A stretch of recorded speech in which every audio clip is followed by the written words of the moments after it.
Competitive ఎగ్జామ్స్లో time and work మీద questions ఇస్తూ ఉంటాడండి. ఇలాంటి క్వశ్చన్స్ ఇచ్చినప్పుడు మ్యాక్సిమం టైం దీనికే ఎక్కువ పెడుతూ ఉంటారు.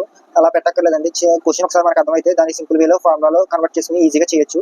ఒకసారి ఫార్ములా బేసిస్ అంటే ఒకటి చెప్తే చూడండి. మనకి ఇక్కడ క్వశ్చన్ ఏమన్నాడు, 12 men can do a job in 10 days అన్నాడు. అలాగే 20 boys can do it A job 8 days అన్నాడు.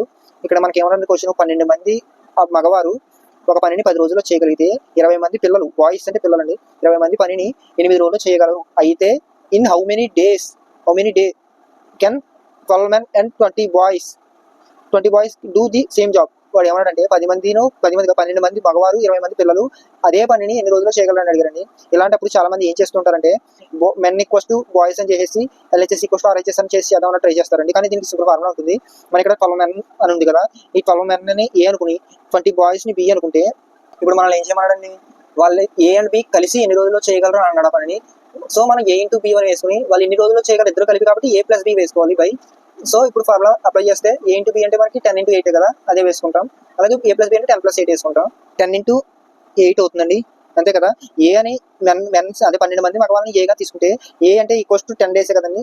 సిమిలర్గానే B అంటే 20 boys to B equals to 8 days అవుతుంది. సో 10 into 8 by 10 plus 8 అవుతుంది. ఇప్పుడు మనకి ఏమవుతుంది, ఫ్రాక్షన్ అనేది 80/18 కదా. ఇప్పుడు ఇది మనకి ఫ్రాక్షన్ రూపంలో ఫ్రాక్షన్గా ఉంది, కానీ మనకి ఇక్కడ ఎన్ని మిక్స్డ్ ఫ్రాక్షన్స్లో ఉన్నాయి కాబట్టి దీన్ని క్యాన్సిలేషన్ చేద్దాం, అంటే దీన్ని డివిజన్ చేద్దాం. అంటే 18 into 80 చేస్తే మనకి ఎన్నిసార్లు పోతుందండి, ఇది 4 times కదా, 4 18 సార్ ఎంత మనకి 72, 8 కామన్గా మిగులుతుంది. సో మనకి ఇదే మిశ్రమం అదే మిక్స్డ్ ఫ్రాక్షన్ అవుతుందండి. అంటే దీన్ని ఎలా రాసుకోవచ్చు, మనం 4 ఉంది కాబట్టి 4ని ఇలా రాసుకుని ఎంత రిమైనింగ్ ఉంది దానిపైన రాసుకుంటే మనం దేంతో డివిజిబుల్ చేస్తాం 18తో కాబట్టి ఇలా రాసుకుంటే ఇప్పుడు దీంట్లో కామన్గా పోయేది ఉంది చూడండి, 2 టేబుల్ క్యాన్సిల్ అవుతుంది కదా. సో 4 times 9 times క్యాన్సిల్ అవుతుంది.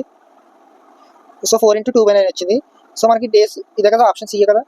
సో ఇదేనండి కామన్ సొల్యూషన్. ఇలాంటి ట్రిక్స్ కోసం ఇంకా ఛానల్ సబ్స్క్రైబ్ చేసి సపోర్ట్ చేయండి.